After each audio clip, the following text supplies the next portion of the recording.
MLA ಅವರು ಬರ್ತೀವಿ ಅಂದ್ರೆ ಇಲ್ಲಿ ಬಂದ್ರೆ ಇಲ್ಲಿ ನಿಂತ್ಕೊಂಡು ನೋಡಿ 3 ತಿಂಗಳೊಳಗೆ ನಾನು ಸಾಯದಲ್ಲೇ ಬದುಕಿದ್ರೆ ಈ ಕೆರೆಗೆ ನೀರು ಕೊಡ್ತೀನಿ ಅಂತ ಅಷ್ಟು ಇದಾಗಿ ಹೇಳೋದ ಮನುಷ್ಯ ಅಂತಂದ್ರೆ ಈ ನಾಟಕಗಾರ ಅನ್ನೋದು ಅವತ್ತೇ ಗೊತ್ತಾಯ್ತ ಮನುಷ್ಯನೇ ಅಲ್ಲವನು ಸತ್ತೋಗಿದ್ದಾನೆ ಇವತ್ತು ನಮ್ಮ ಪಾಲಿಗೆ ಸತ್ತೋಗಿದ್ದಾನೆ ಅದ್ರಾಗ ನಮ್ಮ ಋಣ ಉಳಿದಿಲ್ಲ ಅವನಿಗೆ ಮೋದಿಯನ್ನ ಒಂದೇ ಕಾರಣಕ್ಕೋಸ್ಕರ ಅಭಿವೃದ್ಧಿ ಆಗುತ್ತೆ ಅಂತ ಹೇಳಿ ನಾವು ಅವ್ರಿಗೆ ಓಟ್ ಹಾಕಿದೀವಿ ಪಾರ್ಟಿ ನೋಡಿ ಹಾಕಿರೋದು ಮೋದಿ ನೋಡಿ ಅಂತ ಹೇಳಿ ನಾವು ಬಿಟ್ರೆ ಈ ಮನುಷ್ಯನ ನೋಡಿ ಓಟ್ ಹಾಕ್ಲಿಲ್ಲ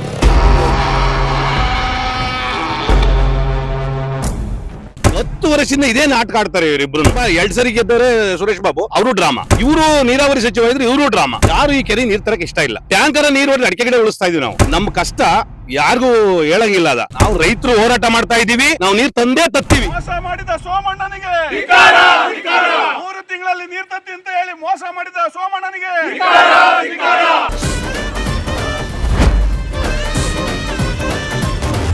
ಚಿಕ್ಕನಾಯಕನಹಳ್ಳಿಯಲ್ಲೂ ಶುರುವಾಯಿತು ಹೇಮಾವತಿ ಕಿಚ್ಚು.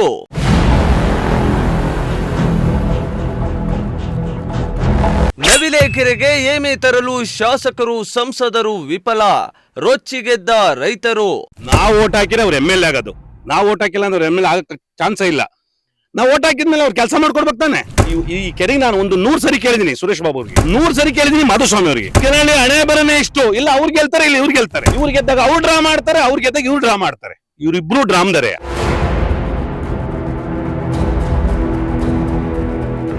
ನಂಬಿಸಿ ಮೋಸ ಮಾಡಿದ್ರು ಎಂದು ಸಂಸದ ಸೋಮಣ್ಣ ಮೇಲೆ ಆಕ್ರೋಶ.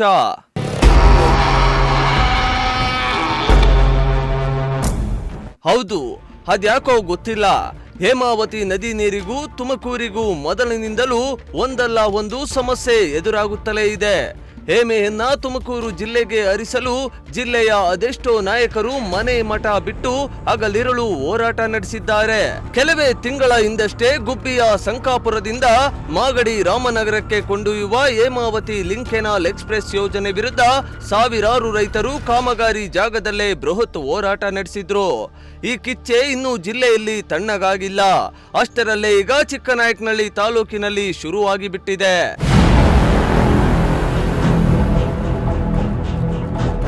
ಚಿಕ್ಕನಾಯಕನಹಳ್ಳಿ ತಾಲೂಕು ಹೇಳಿ ಕೇಳಿ ಬರ ಪೀಡಿತ ಪ್ರದೇಶ.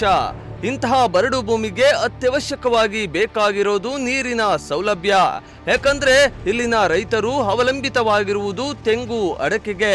ಆದರೆ ಇಲ್ಲಿನ ರಾಜಕಾರಣಿಗಳು ರೈತರ ಉದ್ಧಾರಕ್ಕೆ ಅಡ್ಡಗಾಲು ಹಾಕ್ತಾ ಇರೋದು ಗುಟ್ಟಾಗಿ ಉಳಿದಿಲ್ಲ.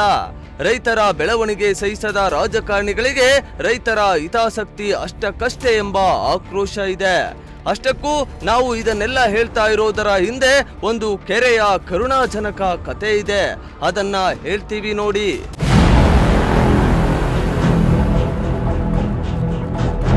ಹೌದು, ಈಗ ನೀವು ದೃಶ್ಯದಲ್ಲಿ ನೋಡ್ತಾ ಇರೋದು ಬತ್ತಿ ಹೋಗಿ ಒಂದು ಹನಿ ನೀರು ಸಹ ಕಾಣದೇ ಇರೋ ಕೆರೆಯ ಹೆಸರು ನವಿಲೆ ಕೆರೆ.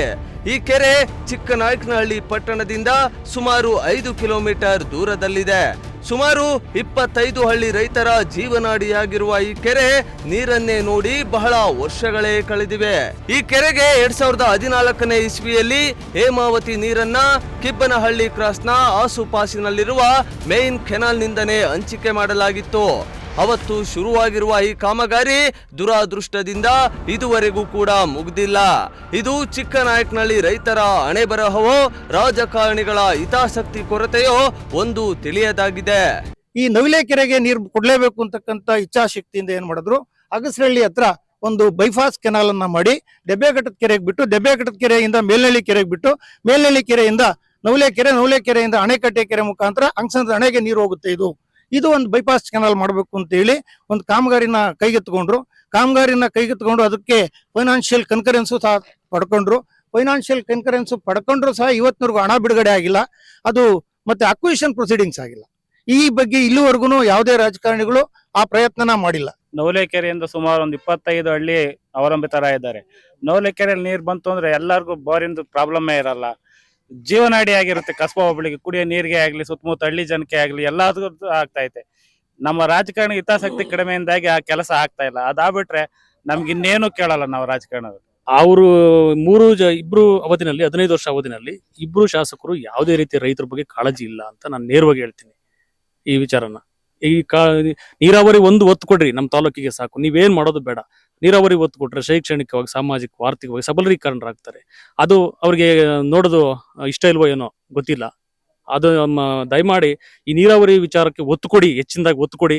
ನಿಮ್ಗೆ ಏನಾದ್ರು ನೈತಿಕತೆ ಇದ್ರೆ ನಮ್ಮ ತಾಲೂಕಿನಲ್ಲಿ ಅನ್ನಬುಂಡು ಮಣ್ಣು ನೆಲ ಜಲ ಏನಾದ್ರು ನಿಮ್ಗೆ ಒಂದು ಸಾಂಸ್ಕೃತಿಕವಾಗಿ ಬಂದಿದ್ರೆ ಒತ್ತು ಕೊಡಿ ಈ ವಿಚಾರಕ್ಕೆ ಅಂತ ಹೇಳಿ ನಾನು ಒತ್ತಾಯ ಮಾಡ್ತೀನಿ. 2018ರ ಚುನಾವಣೆಯಲ್ಲಿ 2023ರ ಚುನಾವಣೆಯಲ್ಲಿ ಚಿಕ್ಕನಾಯಕನಹಳ್ಳಿ ಕ್ಷೇತ್ರದಲ್ಲಿ ಸ್ಪರ್ಧಿಸುವ ರಾಜಕಾರಣಿಗಳು ಆದಷ್ಟು ಬೇಗ ಕಾಮಗಾರಿ ಮುಗಿಸಿ ನೀರು ತರ್ತೀವಿ ಎಂದು ರೈತರ ಮುಂದೆ ಹಸಿ ಸುಳ್ಳು ಭಾಷಣಗಳನ್ನ ಮಾಡಿ ಓಟ್ ಹಾಕಿಸಿಕೊಂಡು ಗೆದ್ದು ಮೈ ಮರೆತು ಕೂತಿದ್ದಾರೆ.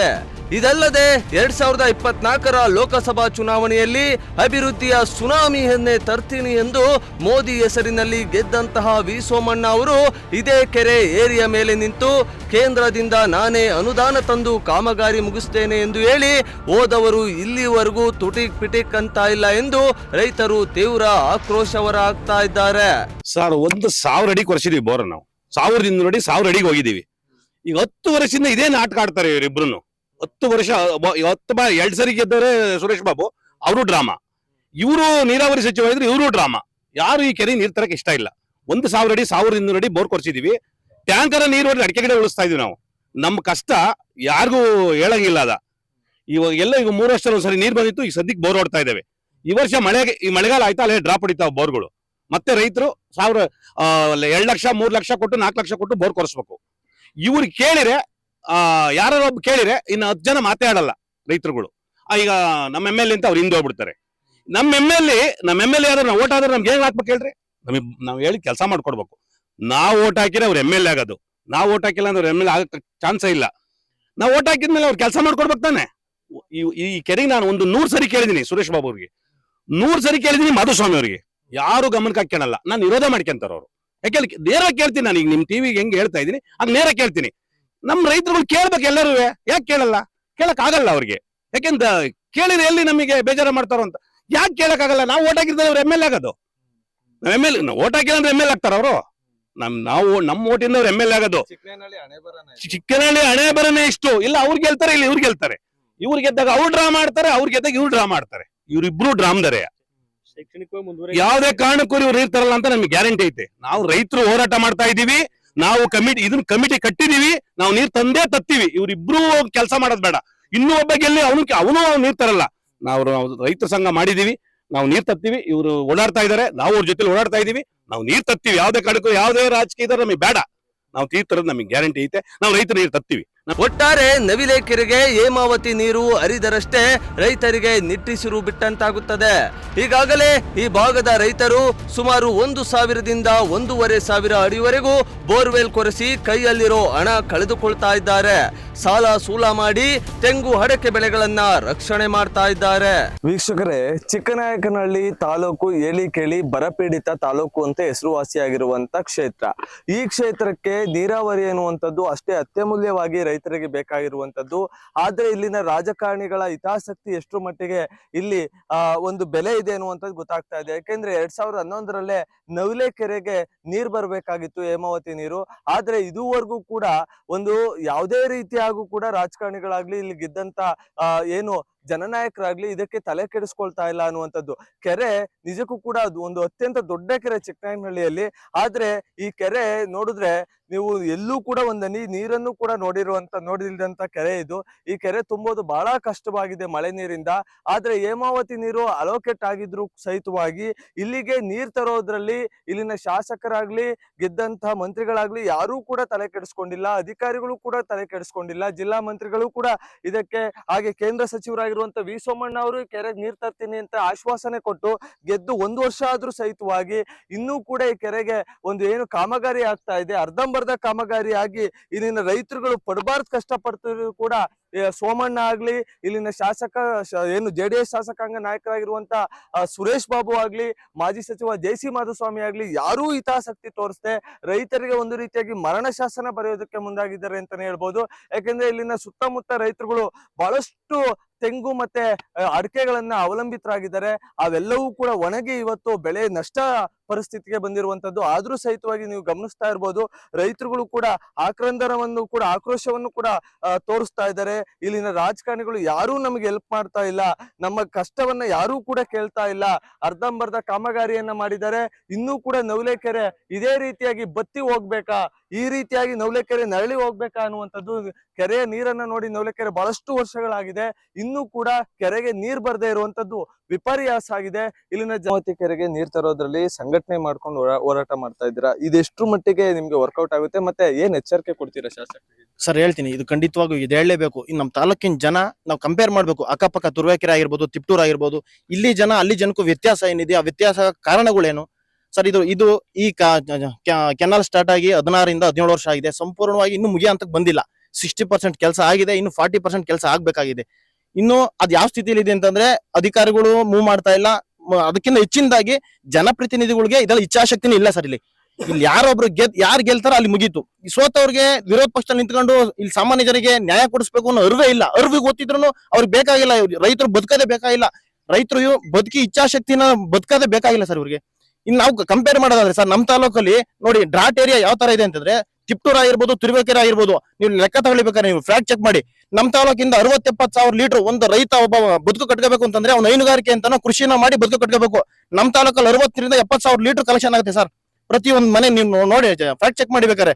60 ರಿಂದ 70 ಸಾವಿರ ಲೀಟರ್ ತಿಪ್ಟೂರ್ ತಗೊಳ್ಳಿ, ತುರುವೇಕೆರೆ ತಗೊಳ್ಳಿ, ಗುಬ್ಬಿ ತಗೊಳ್ಳಿ, 2-3 ಲಕ್ಷ ಲೀಟರ್ ಹಾಲ್ ಕಲೆಕ್ಷನ್ ಆಗುತ್ತೆ. ಅದು ರೈತಂಗ್ ಲಾಭ. ಇವ್ರು ನಮ್ಗಂತ ಅವಕಾಶನೇ ಕೊಡಲ್ಲ. ನೀರ್ ಕೊಟ್ಟರೆ ರೈತರು ಬುದ್ಧಿವಂತರಾಗ್ತಾರೆ.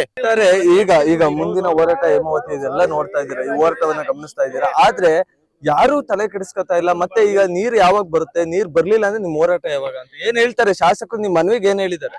ಶಾಸಕರು ಏನು ಹೇಳಿಲ್ಲ, ಸದ್ಯದ ಸ್ಥಿತಿನಲ್ಲಿ ಏನು ಹೇಳಿಲ್ಲ.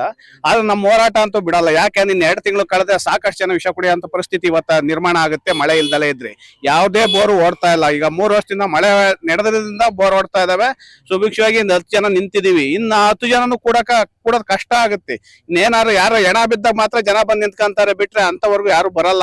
ನಾವು ರೈತರಲ್ಲಿ ಮನವಿ ಮಾಡ್ಕೊಂತೀವಿ. ಸುತ್ತ ಹಳ್ಳಿ 25 ಹಳ್ಳಿಯನ್ನು ಗುರುತಿಸಿ ಒಂದು ಲಿಸ್ಟ್ ಅನ್ನು ಮಾಡ್ಕೊಂಡಿದೀವಿ. ಈ ಕೆರೆ ವ್ಯಾಪ್ತಿನಲ್ಲಿ 25 ಹಳ್ಳಿಗಳು ಅನುಕೂಲ ಪಡ್ತಕ್ಕಂಥ ರೈತರು ಮನೇಲಿ ಯಾವತ್ತೂ ಮನೆ ಕಂಬಾರ್ದು ಹೋರಾಟಕ್ಕೆ ಪ್ರತಿಯೊಂದು ಕುಟುಂಬದವರು ಇಳಿಬೇಕು.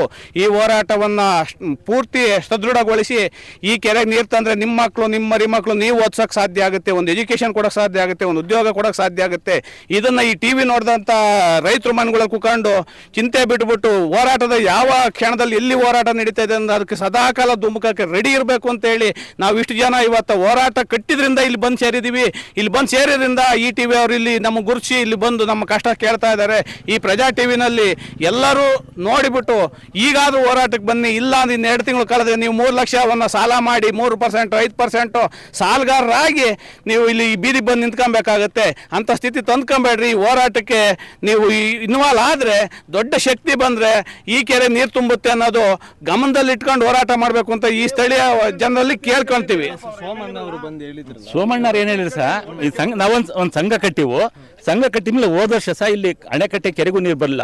ಈ ಸರಿ ನಾವು ಹೋರಾಟವತ್ತಿ ಜನಪ್ರತಿನಿಧಿಗಳು ಅಲ್ಲಿ ಹೋಗಿ ಅಲ್ಲಿ ನಿಂತ್ಕೊಂಡು ಮಾಡಿದ್ಮೇಲೆ ಇವತ್ತು ನೀರು ಸ್ವಲ್ಪ ಹೋಗ್ತಾ ಐತೆ. ಮುಚ್ಕೊಂಡು ಹೋದ ವರ್ಷ ಕೆಲಸ ಇಲ್ಲ, ನೀರು ಇಲ್ಲ.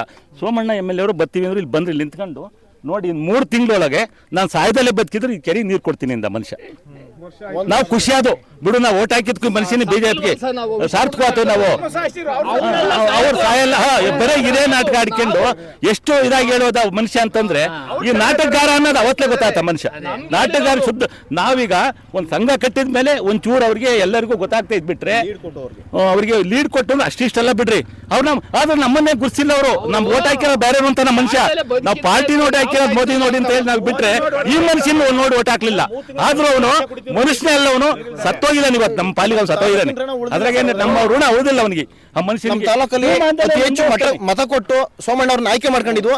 ಅದು ಯಾವುದೇ 1% ಋಣನೂ ಕೂಡ ಅವ್ರು ತೀರ್ಸಿಲ್ಲ. ಮೋದಿಯನ್ನ ಒಂದೇ ಕಾರಣಕ್ಕೆ ಅವ್ರಿಗೆ ಓಟ್ ಹಾಕಿದೀವಿ. ನಮ್ಮ ಕ್ಷೇತ್ರದವರಲ್ಲ, ಅವರು ಅಕ್ರಮವಾಗಿ ಬಂದವರು. ಮೋದಿಯನ್ನ ಒಂದೇ ಕಾರಣಕ್ಕೋಸ್ಕರ ಅಭಿವೃದ್ಧಿ ಆಗುತ್ತೆ ಅಂತ ಹೇಳಿ ನಾವು ಅವ್ರಿಗೆ ಓಟ್ ಹಾಕಿದೀವಿ. ಆ ಮೋದಿ ಮಾಡಿದಂತ ಈ ರೋಡ್ ಅನ್ನು ಕೂಡ ಅವರು ಮಾಡಿ ಕೊಟ್ಟಿದ್ದಾರೆ. ಹಿಂದಿನ ಮಿನಿಸ್ಟರ್ ಇದ್ದಂತವ್ರು ಮೋದಿ ಕೆಲಸ ನೋಡಿ ಇವತ್ತು ನಮಗೆ ಕೆರೆ ಮೇಲೆ ಓಡಾಡಕ್ ಜಾಗ ಇರಲಿಲ್ಲ. ಇವತ್ತು ಓಡಾಡೋ ಒಂದು ಸುಸ್ಥಿರ ರಸ್ತೆ ಆಗಿದೆ. ಆ ನಂಬಿಕೆ ಮೇಲೆ ಸೋಮಣ್ಣವ್ರಿಗೆ ನಾವು ಓಟ್ ಹಾಕಿದೀವಿ. ಆ ಕಾರಣ ಬಿಟ್ಟು ಸೋಮಣ್ಣವ್ರು ವೈಯಕ್ತಿಕವಾಗಿ ನಾವು ಓಟ್ ಹಾಕಿಲ್ಲ. ಹಾಗಾಗಿ ಅವರು ನಮಗೆ ನಂಬಿಕೆ ದ್ರೋಹ ಮಾಡಿದ್ದಾರೆ.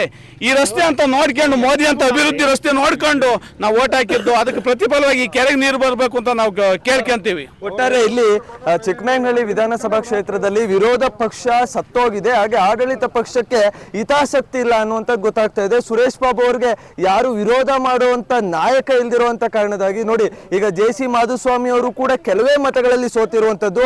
ಏನ್ ಮಾಡಿಸ್ಬೇಕು ಕೆಲಸನ ಅನ್ನುವಂತ ವಿರೋಧ ಮಾಡಿ ಅನ್ನುವಂತ ಒಂದು ಹಿತಾಸಕ್ತಿ ಇಲ್ಲ. ಹಾಗೆ ಇಲ್ಲಿ ಕಾಂಗ್ರೆಸ್ ಇಂದ ಸ್ಪರ್ಧೆ ಮಾಡಿರುವಂತ ಕಿರಣ್ ಕುಮಾರ್ ಕೂಡ ವಿರೋಧ ಪಕ್ಷದ ಸ್ಥಾನದಲ್ಲಿದ್ದಾರೆ. ಅವರು ಕೂಡ ರೈತರ ಬಗ್ಗೆ ಒಂದು ಧ್ವನಿ ಎತ್ತಬೇಕು ಅನ್ನುವಂತ ಕನಿಷ್ಠ ಕಾಳಜಿಯೂ ಸಹ ಇಲ್ಲ. ಇಂತಹ ರಾಜಕಾರಣಿಗಳನ್ನ ಪಡೆದು ಇವತ್ತು ಚಿಕ್ಕನಾಯಕನಹಳ್ಳಿ ಜನ, ಅದರಲ್ಲೂ ನವಲೇಕೆರೆಯನ್ನು ಅವಲಂಬಿತ ಮಾಡ್ಕೊಂಡಿರುವಂತ ರೈತರು ಇವತ್ತು ವಿಷ ಕೊಟ್ಬಿಡಿ ನಾವು ಸಾಯ್ತೀವಿ ಅನ್ನುವಂತ ಪರಿಸ್ಥಿತಿಗೆ ಬಂದಿದ್ದಾರೆ ಅಂದ್ರೆ ಅದಕ್ಕೆ ನೇರ ಹೊಣೆ ಸುರೇಶ್ ಬಾಬು, ಮಾಧುಸ್ವಾಮಿ, ಕಿರಣ್ ಕುಮಾರ್ ಆಗ್ತಾರೆ. ಈಗಲಾದ್ರೂ ಎಚ್ಚೆತ್ಕೊಂಡು ನಿಮ್ಗೆ ಏನಾದ್ರೂ ಸ್ವಲ್ಪ ಒಂದು ರೈತರ ಬಗ್ಗೆ ಆಗ್ಲೇ ಚಿಕ್ಕನಾಯಕನಹಳ್ಳಿ ಜನಗಳ ಬಗ್ಗೆ ಸ್ವಲ್ಪ ಋಣ ಇದ್ರೆ, ನಿಮ್ಗೆ ಏನಾದ್ರೂ ಒಂದು ಅವ್ರ ಮೇಲೆ ಒಂದು ಕಾಳಜಿ ಇದ್ರೆ ಈ ಒಂದು ನವಿಲೆಕೆರೆಗೆ ಒಂದು ನೀರನ್ನ ಹರಿಸಿ ನೀವು ಅವ್ರನ್ನ ರೈತರುಗಳನ್ನ ವಿಶ್ವಾಸಕ್ಕೆ ತೆಗೆದುಕೊಳ್ತೀರಾ. ಇನ್ನೂ ಕೂಡ ನಿಮ್ಗೆ ರೈತರುಗಳು ವಿಶ್ವಾಸ ಬೇಕಾಗಿಲ್ಲ ಅಂದ್ರೆ ನಿಮ್ಮ ಒಂದು ಈ ಒಂದು ಬುದ್ಧಿ ಇದೆಯಲ್ಲ ಅದಕ್ಕೆ ರೈತರುಗಳು ತಕ್ಕ ಪಾಠ ಕಲಿಸ್ತಾರೆ ಎನ್ನುವಂಥದ್ದು ಪ್ರಜಾಶಕ್ತಿ ಟಿವಿಯ ಒಂದು ಎಚ್ಚರಿಕೆ ಗಂಟೆ ಆಗಿರುವಂಥದ್ದು. ಕ್ಯಾಮ್ರಾ ಪರ್ಸನ್ ಮಂಜು ಜೊತೆ ಗಜೇಂದ್ರ, ಪ್ರಜಾಶಕ್ತಿ ಟಿವಿ, ಚಿಕ್ಕನಾಯಕನಹಳ್ಳಿ.